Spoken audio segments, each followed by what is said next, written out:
இலங்கை கல்வி முறைமை குறித்து பேசும்போது நமது கல்வி அறிவு வீதம், இலவச கல்விக் கொள்கை போன்ற சாதனைகள் பெருமையாக கூறப்படுகின்றன. ஆனால் இந்த மேம்போக்கான வெற்றிகளின் கீழ் காலத்திற்கு ஒவ்வாத, சமத்துவமற்ற, மாணவர்களின் உண்மையான திறன்களை நசுக்கும் ஒரு கல்வி அமைப்பு செயல்பட்டு வருகிறது.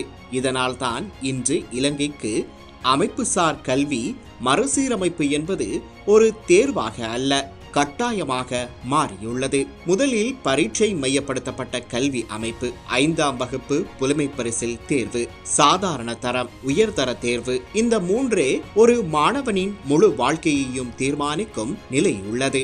ஆண்டுதோறும் சுமார் 3 லட்சம் மாணவர்கள் உயர்தர தேர்வுக்கு தோற்றினாலும் 25% குறைவானவர்களே அரசு பல்கலைக்கழகங்களில் சேர முடிகிறது. மீதமுள்ள பெரும்பான்மை மாணவர்கள் தோல்வியாளர்களாக முத்திரை குத்தப்படுகிறார்கள். இது மாணவர்களின் திறமையை அழிப்பதோடு மனநலத்தையும் பாதிக்கிறது.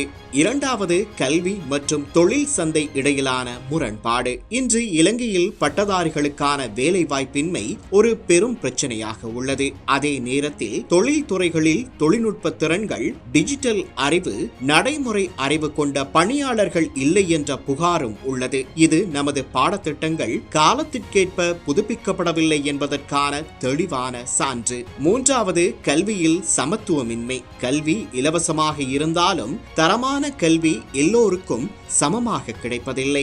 நகர்ப்புற பள்ளிகளுக்கும் கிராமப்புறம் மற்றும் மலையக பள்ளிகளுக்கும் இடையிலான இடைவெளி தொடர்ந்து பெருகி வருகிறது. தேசிய மதிப்பீடுகள் மலையக மற்றும் புறக்கணிக்கப்பட்ட பகுதிகளில் தேர்ச்சி விகிதம் குறைவாக இருப்பது கல்வி முறைமை சமூக அநீதியை நீக்காமல் மீண்டும் உருவாக்குகிறது என்பதை காட்டுகிறது. நான்காவது, ஆசிரியர் பயிற்சி மற்றும் சுதந்திரத்தின் குறைவு. சிலபஸை முடிக்க வேண்டும் என்ற அழுத்தத்தில் ஆசிரியர்கள் சிந்தனை, படைப்பாற்றல், விமர்சன திறன் போன்றவற்றை வளர்க்க முடியாமல் உள்ளனர். செயற்கை நுண்ணறிவு, தானியக்கம் போன்ற உலகத்தை மாற்றும் இந்த காலகட்டத்தில் இத்தகைய கல்வி முறை மாணவர்களை எதிர்காலத்துக்கு ஏற்றால் போல் தயாரிக்கவில்லை.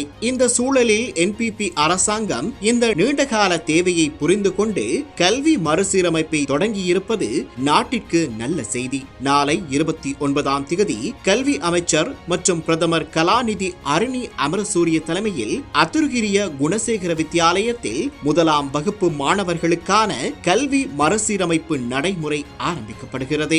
இது ஒரு வரலாற்று சிறப்புமிக்க தொடக்கம். ஆனால் இதற்கு மாறாக முக்கிய எதிர்க்கட்சியான ஐக்கிய மக்கள் சக்தி உள்ளிட்ட எதிர்க்கட்சிகள் இந்த சீரமைப்பின் முக்கியத்துவத்தை புரிந்து கொள்ள தவறியுள்ளது என்பது வருத்தம் அளிக்கிறது.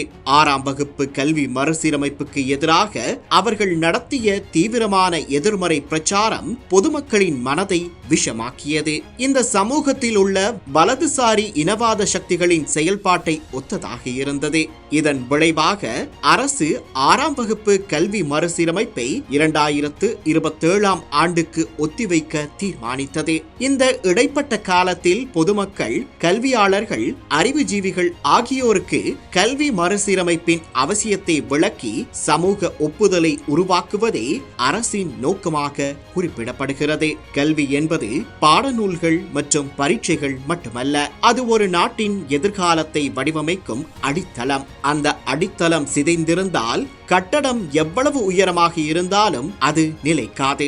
அதனால் இலங்கைக்கு இன்று தேவை அரைமனதோடு அல்ல, முழு தைரியத்தோடு முன்னெடுக்கப்படும் அமைப்புசார் கல்வி மறுசீரமைப்பு.